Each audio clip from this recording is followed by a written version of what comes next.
Yeah, well, I'm interested in Icelandic folklore in general. It's not like my most interest lies in magic and sorcery, you know. My favorite stories are the trolls. And of course, trolls are related to magic. Magic is related to everything in Iceland because magic is so important in the culture.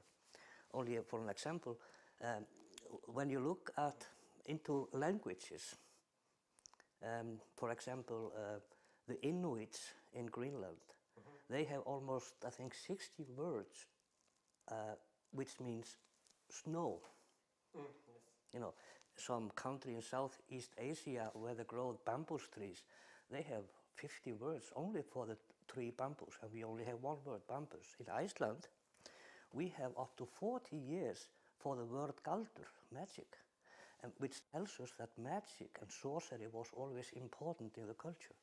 And that, I think, makes it quite interesting that how much galdur infected the culture, not only 1,000 years ago, but also the last decades, the last century. So it is really part of our history. I don't practice magic myself, but some people think I do. No, I don't. I don't have the knowledge for it. I have not studied enough. But still, I believe that it is possible to do magic, you know, in many different ways. But you have to do it correct. And in my mind, the most important magic that we are using every day without knowing it, it all fits into this wonderful word in Icelandic called a von, hope in English. Because if you don't have any hope, and if you don't work on hoping and do something that could make tomorrow a little more tolerable than yesterday, then the life is useless. If you're always negative against the future, you will probably have a terrible life. But only with this word, hope, and positivity, you can make the greatest magic ever. And I think we are all doing it every day without knowing that, because it's not easy to survive in Iceland. Not then, and it still is not. Magic and black magic, svart galdur, and white magic, hvít galdur. No, really, I don't do that. For me, magic is just magic, and no matter if it's for good and bad or bad.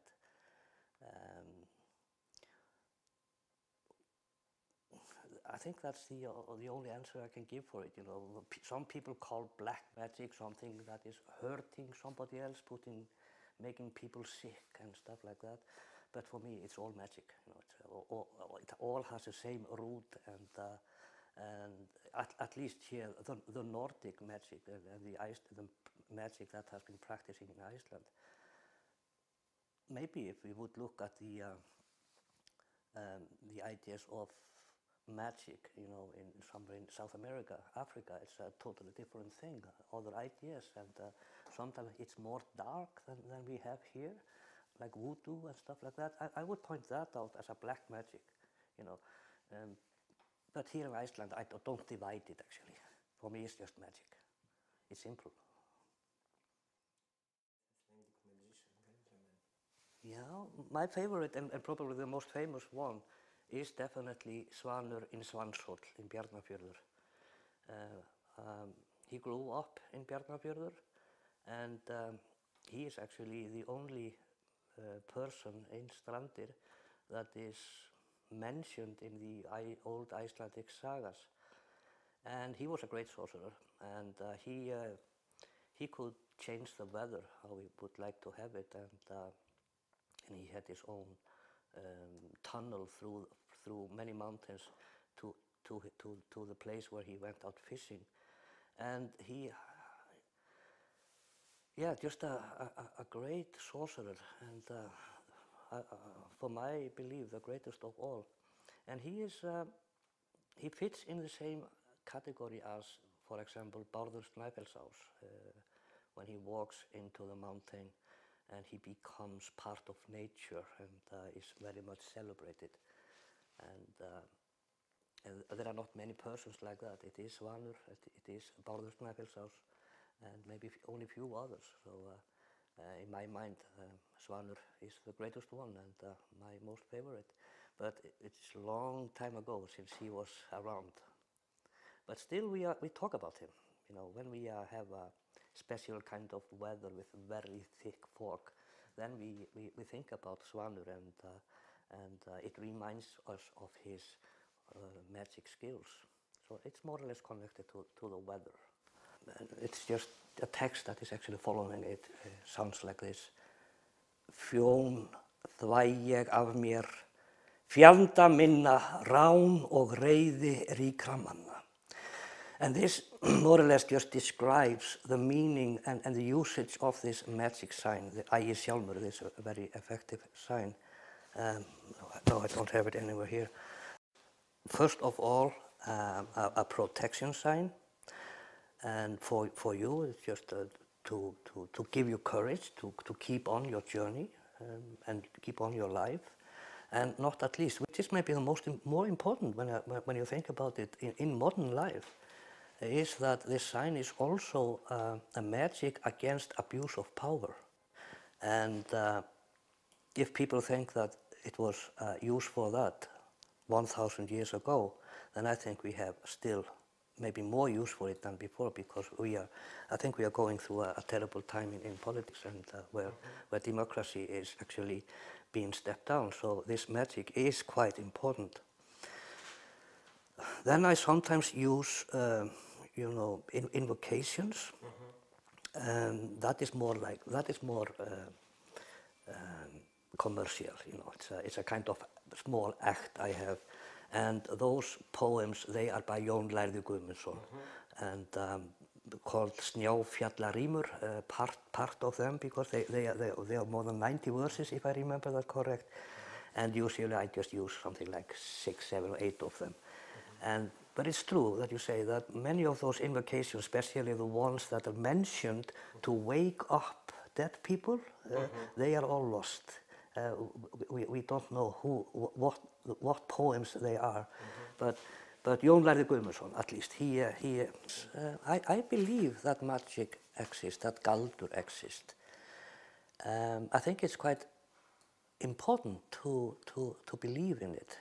Like I described before, yes. Is that if you don't believe in that yourself, your inner self, and your spirit and your soul and everything, this whole universe that your body is around, if you don't believe that you can use it for more than just work for somebody else to make your life better, then I think you have a miserable life. So I believe in magic, that it is possible to tame it and have benefit from it. I think I have seen a ghost that we call sometimes draugur.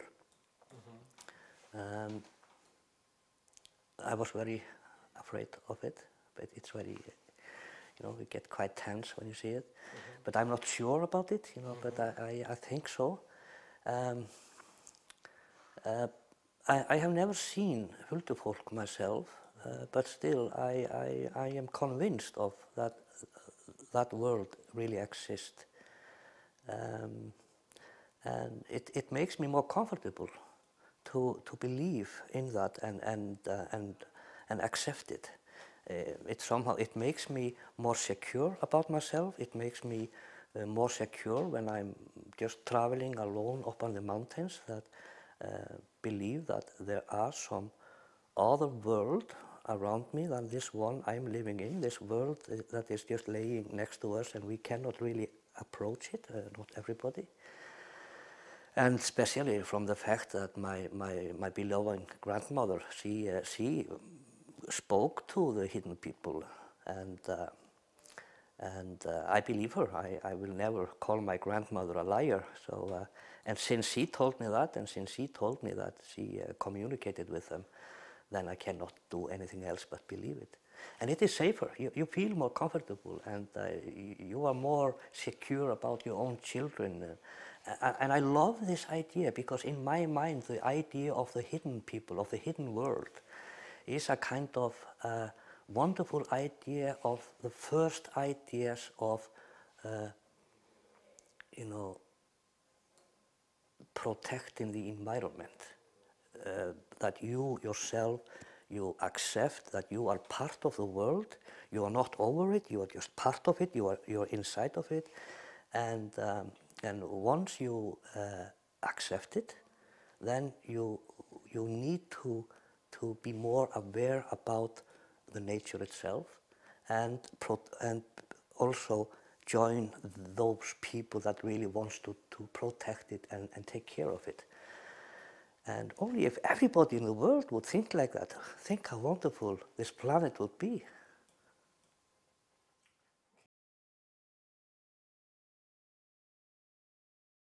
I have for a long time believed in trolls and all these mythical creatures, but not necessarily in a way that, you know, that they are truly there and there are little people everywhere.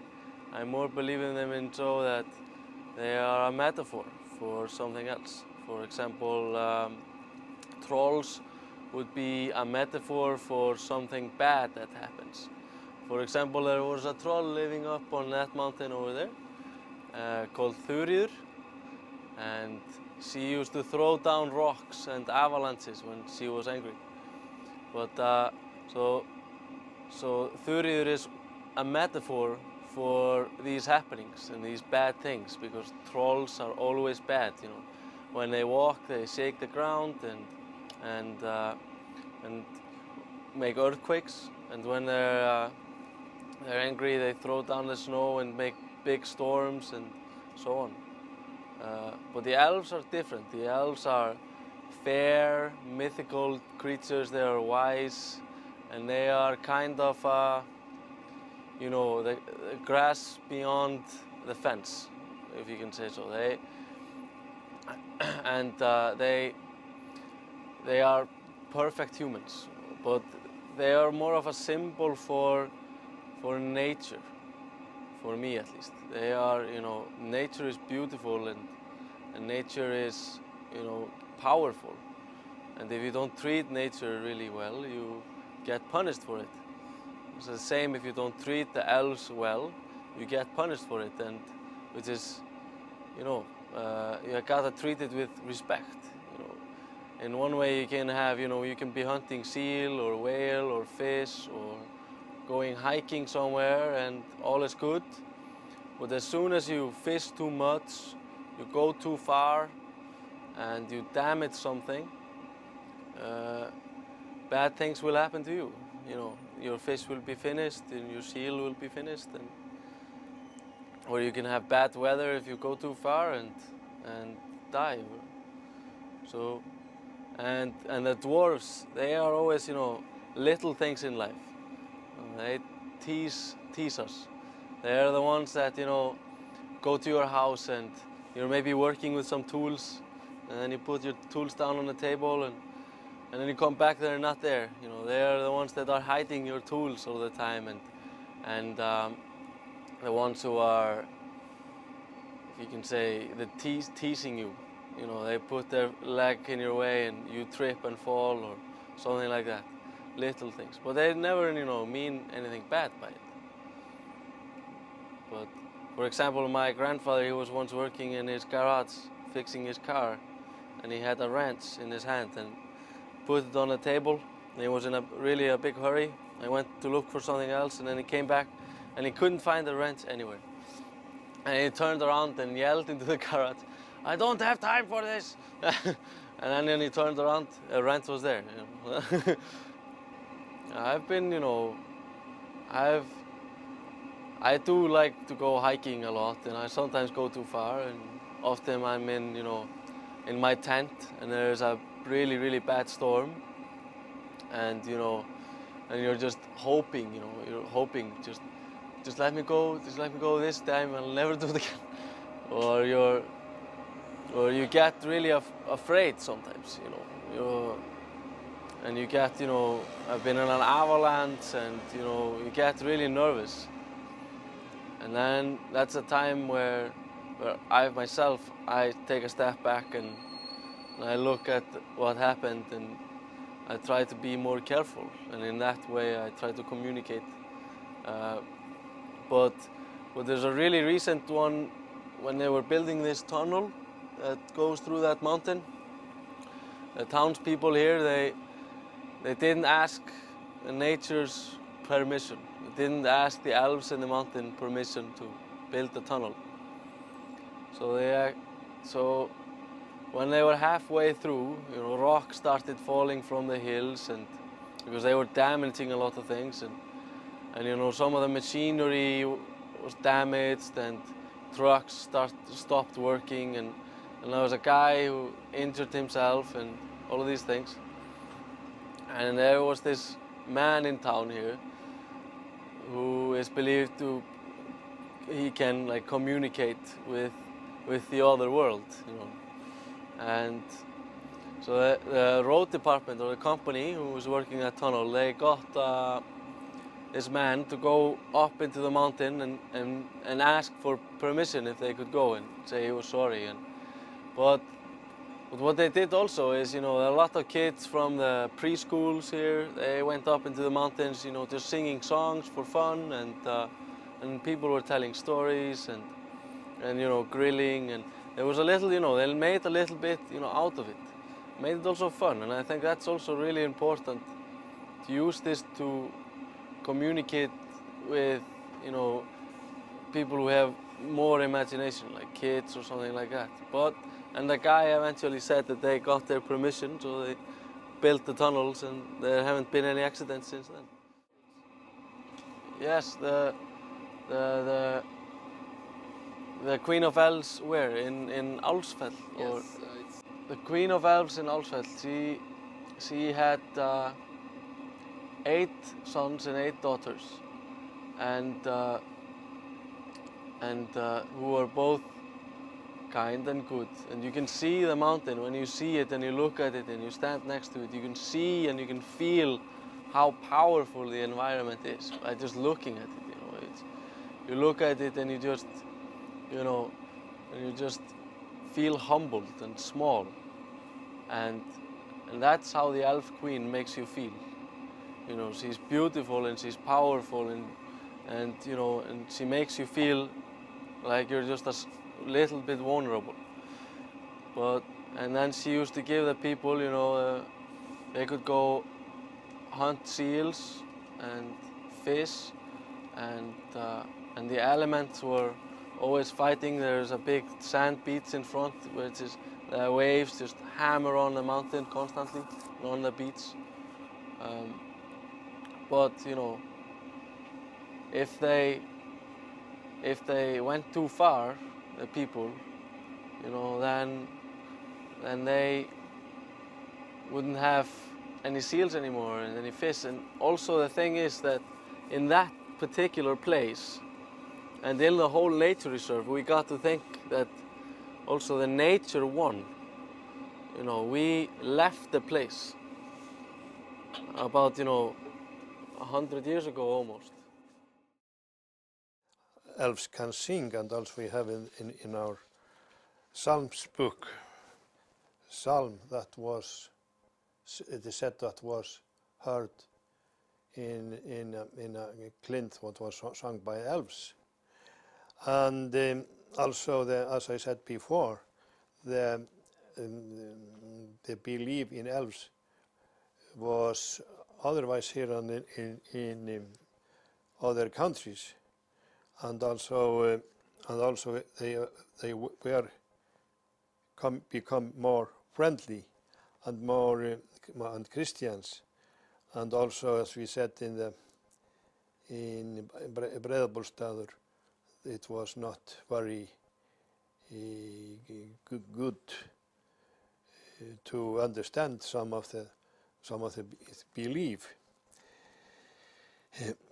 and also in the Eddas, as we talk about the elves that were called ljósálfur, and it is said of it was not the same kind of elves as it was known in the 17th century.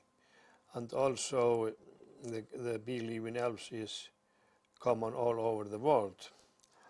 And it is, what you can say, it is many that are not, have not many superstition. They don't think it is good to spoil places which is said that elves have. And it will be better not to do it. It could be dangerous. It is, I think it is many things so that although they thought that they not say that, they will not believe in it. And also it is told here about Iceland horrible stories about people who did something against elves or places that should not be disturbed, and they had very bad luck after it. It is many new stories about it. Yes, Ásatrúarfélagið. I remember that when it was thought only be joke, but also they are no missioners, mission of them, and they don't think about that. I think some of not religious thought it would be good to be in Ásatrúarfélagið instead of be out of without religion, and also it was thought that the bishop thought that it should not be allowed, but the minister of justice, minister of church, said it was not no matter to do them a favor to have it banned, and I think it is a very innocent society, and also many priests that I thought was rather conservative have the same opinion. My great-grandfather was one of the men that built one of the first cabins in the highlands of Iceland. That was in the very early 1900s. And in one of the beds in the cabin, there's supposed to be a draugur, or a ghost, which keeps people awake that sleep in that bed. I myself have slept in that bed a couple of times, and I've not felt the presence of the draugur, but maybe he knows that I'm a relative of one of the guys that built the house, so he lets me alone. But I definitely believe that there might be souls of people that have wandered around in that area that are still around and are haunting people. I think it's mainly sensations, and I don't think it's. I don't know the story very well, unfortunately, but I think it's mainly that it's the sensations. Well, of course, language is an extremely important part of the identity of a nation.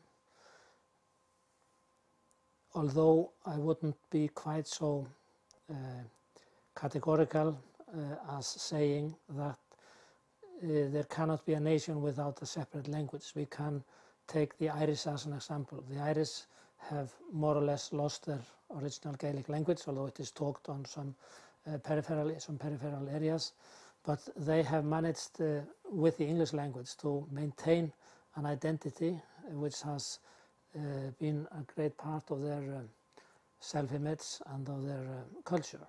Nevertheless, for a small nation as the Icelanders, it's of course immensely important to have a language that is with its own characteristics and which makes people able to express themselves freely, and also is a link with the past, insofar as we have text from the past in the language which we can appreciate, read and understand and appreciate and interpret. So in that sense, it's immensely important. It's also from if you look back to say around 1600, the Icelanders were well only 50 or 60,000 by then, and of course they were people in the world knew little about them, and what they knew was not very favorable. They told bad stories. So it was important for the Icelanders then to respect their own language and the traditions that were preserved in this language. So in mainly, I would answer your questions. Yes, it's very important, and although I wouldn't go so far as to say that a nation cannot exist without a separate language. But also, of course, you have to think of the fact that in many languages there are dialects or smaller languages in many nations or countries like yours, where you have many kinds of people and many languages, I know. But what is the main important thing for the Icelandic language to preserve it and to make it a modern tool is that it has so strong a position as a written language.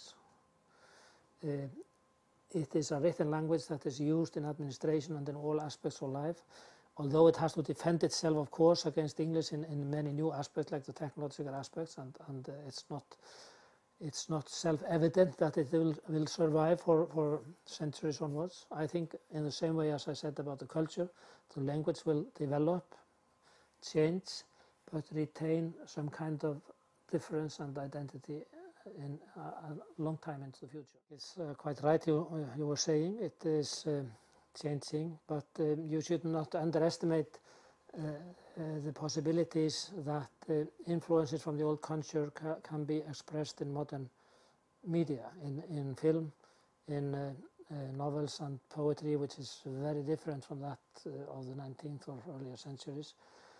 So, as I said, I think it's changing. You may think it is deteriorating, but mainly if you judge it from a standard, rather rigid standard of how it was in the old times. It cannot be as it was in the old times. It's bound to change, but I believe that, as I say, with an effort, we can make it distinctive and use some influences, some ideas and trends from our old culture to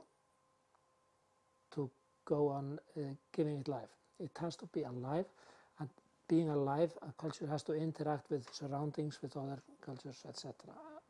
With the past also, that's very important, but it cannot only live on the past. But there's also a lot of things that are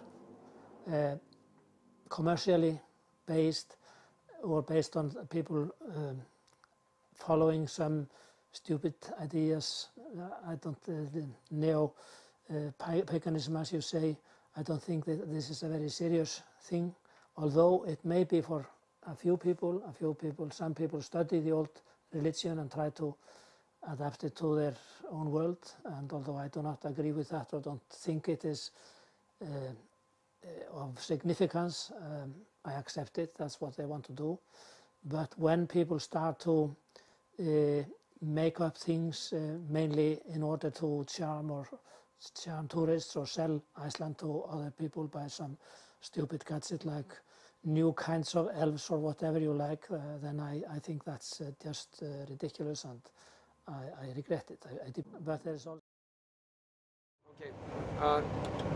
So you want to know something about like our take on sea monsters and... Yes, I'm kind of, yes. Yeah, so you want this story when the sea monster attacked me when I was on a fishing boat? Yes. Yeah, that was, I was fast asleep in my cabin, and then I woke up, and there was this sea monster was like standing over my bed, just screaming at me. But I was like facing the other way, so I woke up and I said, okay, I'm not gonna move. And then the sea monsters like start screaming and start like kicking the walls. And then I said, okay, this is it. I'm going for the sea monster. But when I turned around, it was just like a delusion, because they were like pulling the nets up and the wind that like pulls the nets make a sound like wee, and that was the sea monster like screaming. And when the net came up like on the boat, it did like a noise like everything was shaking, and that was actually the sea monster like banging the walls. So that's the only encounter I've had with sea monsters. But we grew up with stories about sea monsters, like the one called Fjörulalli, which came up from the ocean, and it tries to, like, if you're walking on the beach and the monster came up, it would try to drive you into the ocean. So you had to like run to the mountains before the sea monster would get you. So we were told stories about that, and when I was little, I honestly believed that this monster existed. What is it was something dream in the real? What you're talking about? Yeah, it was just a dream. It was a dream. Like, yeah, I was half awake, half asleep, and as soon as I woke up, I realized it was like, you know, it was just a dream. You know, it's just. But you feel it as it would be in real. Yeah. Like when it happened, it felt like it was real. Like, you know, it was. Like, I honestly, when I was laying in the bed, I honestly believed there was a sea monster. Like what he did look like? He like in my mind, he just looks like every other monster. It was just a green, pretty big with teeth. So it was your average. I think it was your average Hollywood monster. First centuries after the settlement of Iceland, and it was very precious for the Icelanders at that time. And in those centuries, the old Icelandic literature was written down. That is the most.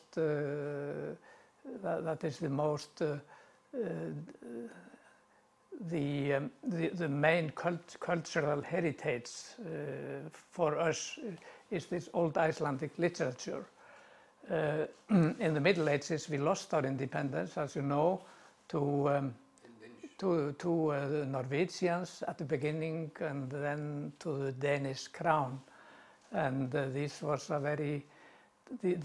very dark ages, not least the 17th and the 18th century. A lot of people were starving for different reasons, and the fight for independence came again powerful in the 19th century, and it was supported by the population. It was supported by writers and high-ranking individuals in the country, and this has meant a lot, of course, for the development of Iceland, also concerning the industries and the development of the country. The independence, we got the independence, the formal independence, 1918, and 25 years later Iceland became republic in 1944. And after that time, of course, a lot has changed on the international scene, with the new links between countries, also between Iceland and the countries of Europe. And I think, in my view, to keep our independence is quite central to be able to preserve the Icelandic culture and Icelandic tradition. This is easier said than done, certainly, because of the speedy development in all spheres of life in Iceland, like in other countries. And but this should be our aim, to try to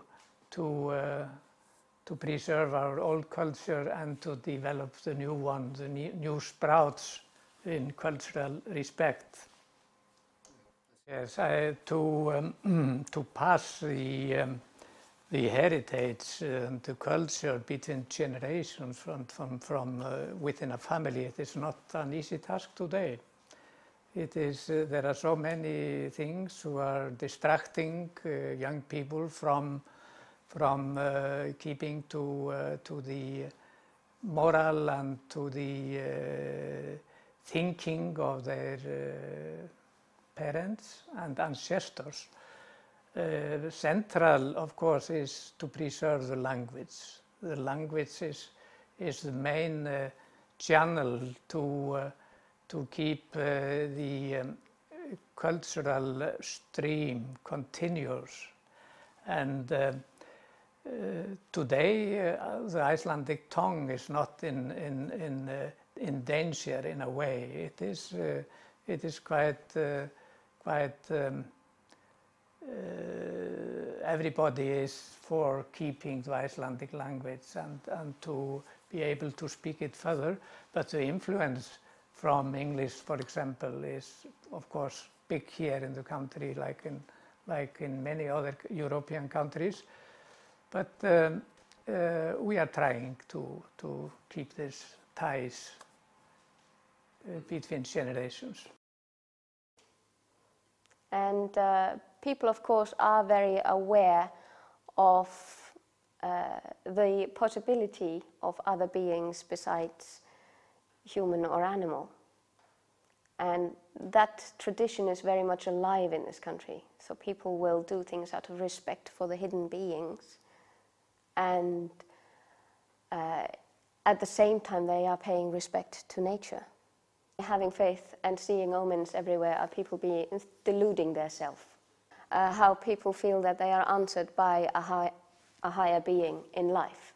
Do you mean me personally? When considering a particular action, you can ask if this is the right thing to do or not, and you can ask for a specific omen to happen within a certain amount of time.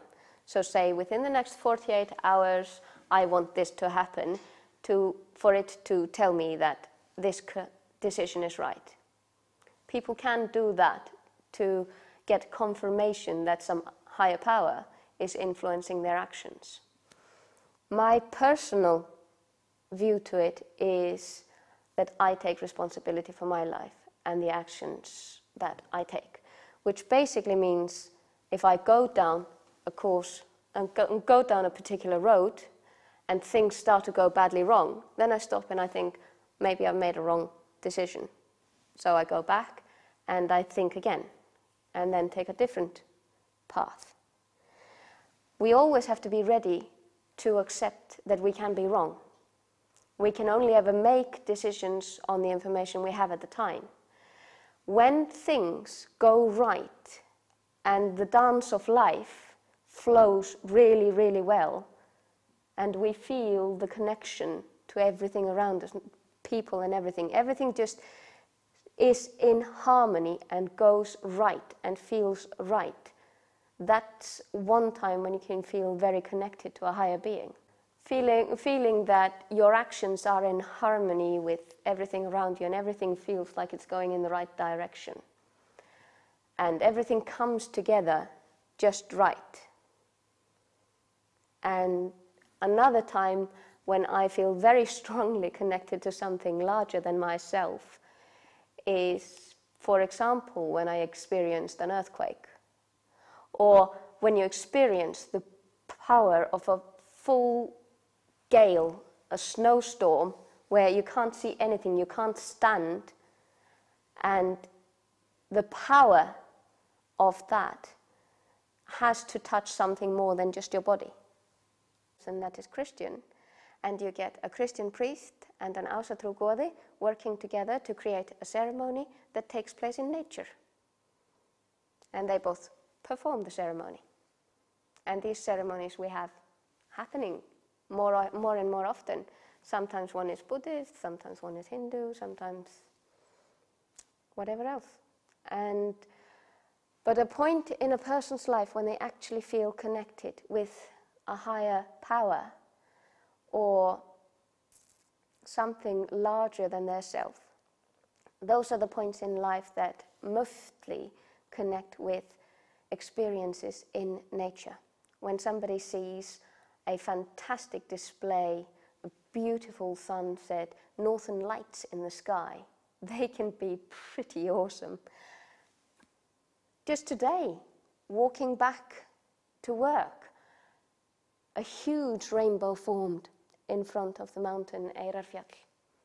And just as I walked further away from it, it looked as if it was going higher and higher.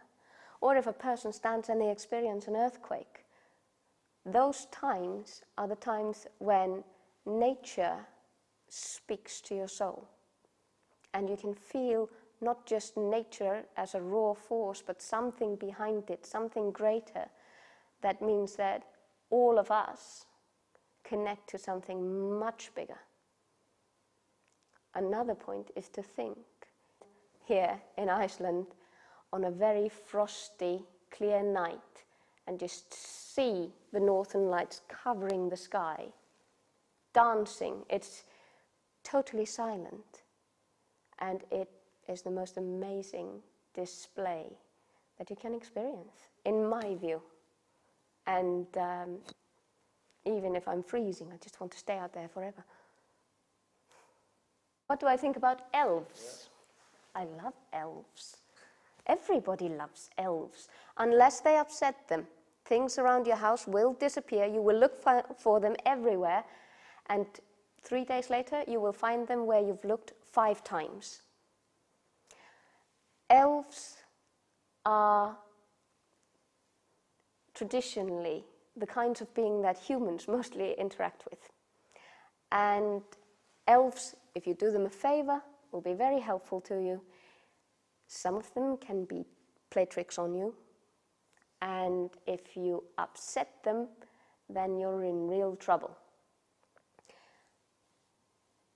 Elves are mysterious, intriguing beings, and very often people can almost sense them, almost feel them. And lots of people say, I've got elves living in my garden, and they borrow stuff from my house, and that's okay. Some of them leave something out for the elves as a gesture of friendship. So, to me, elves have always been enchanting. And fortunately, we have lots and lots of stories about elves and such beings, which are very fun to read and reread and talk about. And I have so far never met a child that hasn't been interested in elves. Only grown-ups that are way too mature for such things. Because a grown-up thinking about or admitting to believing in elves, of course they are afraid to be considered weird or gullible. But when they get to know you a bit better, well, they're not quite sure whether the elves exist, but they're not going to cross them. When I was a child, I had a very good friend who was an elf, and she lived in a particular hill. Here? Yes, when I was growing up here. And my brother played with her brother, and the grown-ups couldn't see them. And when I was about 18, I attended college somewhere else, and the person that stayed in the room with me is very psychic, and that girl gave me a message from my brother's elven friend, basically telling me exactly the right names, and I'd never told her about them. I hadn't talked about them in years, and she told me, she recited exactly, told me what they looked like, told me their names, and gave me a message to my brother. And I found that very interesting, because that's one of those points when I think, okay, so it's not just me. So there, some people find it embarrassing mostly grown-ups find it embarrassing to say that they believe in elves. Those people tend to be between 15 and 35. Before that and after that, most people admit to believing in elves, having direct experience of elves. And mostly this, that people have a positive attitude towards them. What's my attitude to loneliness and which fears to have? I've never had a problem with being on my own. I am comfortable enough in my own skin that I like to spend time on my own. Then a month later I realize if I want to have any friends, I have to actually go see them. There are far too many lonely people in the world because modern life is disconnecting people. People have Facebook friends, but what's missing is people actually going and seeing each other and spending time with each other. If we want to have any kind of worthwhile relationships, we have to invest. Excited about Icelanders believing in Álfar. And I say to them, actually, this says more about you than it says about me or the people living here. Because you're coming here, and why are you coming here in search of this? And it's partly because of the feeling of loss of the spiritual that used to be, I would say, in Norway, certainly until the 1920s, 30s. In Ireland, you still find it in the west of Ireland amongst the people living there. And Native Americans, it's still, of course, there, and Africa, Kenya, you still find ideas of magic living quite strongly there too. But Europeans coming to Iceland, they're in search of something that they feel is lost. And it was this magic, this mystery that used to be out there that they grew up hearing about when they were children, and that education has told them that they should not believe in. Because, of course, people love hearing ghost stories. People love hearing about strange dreams and beings living within the landscape. It makes it much more exciting. As Tolkien underlined as well, that after reading his books you look at trees differently, that a tree is a living being that you should show respect for, a little bit like the people in early societies used to understand nature as something that was full of life and spirituality, that you could communicate with, that you were part of. If that answers your question, I think this is the shared element. Simple answer that he ends up giving his life. He was burnt. I'm not really sure if I would say that there has to be a giving to get something back. I mean, to get the nature be balanced. But I'm not sure whether there's this sense of balance within the magic that I've come across. There's a balance in the element of joint respect when you're engaging in magic or religion. You're dealing with something more powerful than yourself. So in a sense, you could say your sacrifice is showing your humility to this greater power. Sometimes, I suppose, there are people using parts of their bodies, their blood, or something of this kind, which is the root of any sacrifice in the past. But I don't think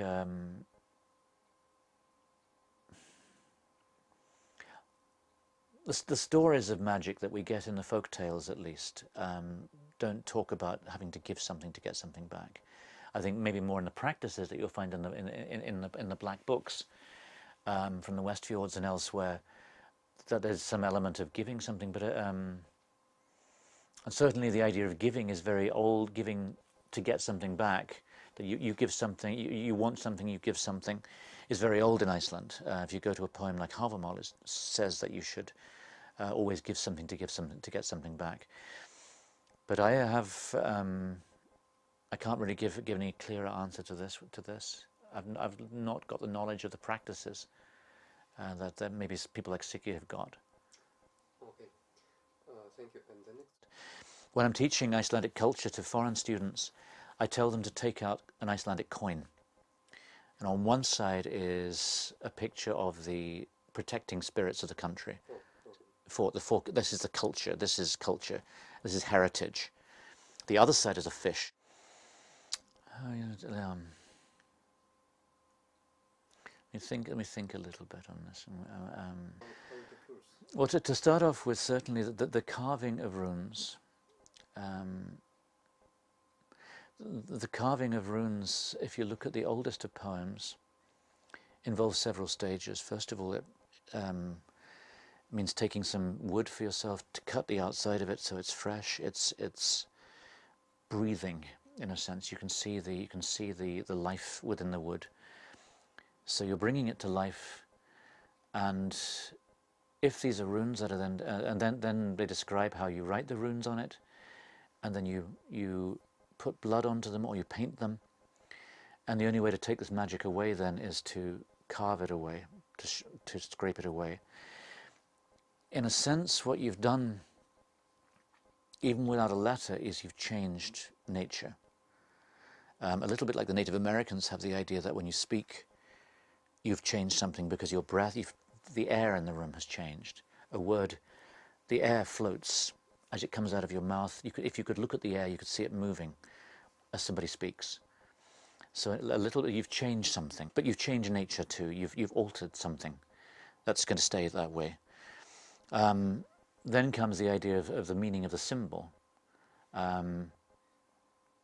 That people believe that this particular shape is going to be a message to powers outside.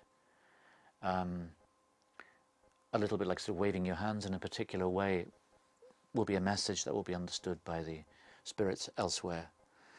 This is really all that I can say about that. It's certainly very, very old. The idea of using new wood is very, very old. The idea of having to clean runes off which have been marked there because they've changed the landscape. A little bit like writing any letter down. You've altered something by writing something. It's there. It stays on the page. That page is never the same as it was beforehand. And there's a belief that by doing it in this way, then it brings in humans' belief, that we believe that it changes, it causes something to happen. And that brings us back to the power of words and the power of poetry, especially, which was certainly believed in at the time of the settlement. Poetry was banned, especially love poetry, because it was believed if you wrote a love poem to somebody, you were actually sending magic at her. It sounds like a chant, and all of these connections I mentioned earlier on between words and magic, between poetry and magic, have the same sort of idea that words are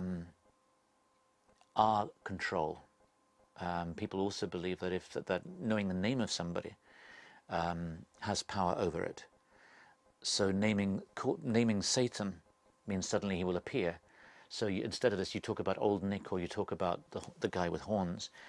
Instead of talking about the Álfar, you talk about the good people, or the little people, or the hidden people, because by saying their name, you call them. So this again, it comes back to the power of words and name magic, and the power of writing, which we still believe. We go to universities and we learn words, which we feel give us positions as professors, if we know all of these words and we know how to use them. Sound and movement and the symbol. Yeah, I think all of these go together, because words are initially spoken, but then later on they become written in later times.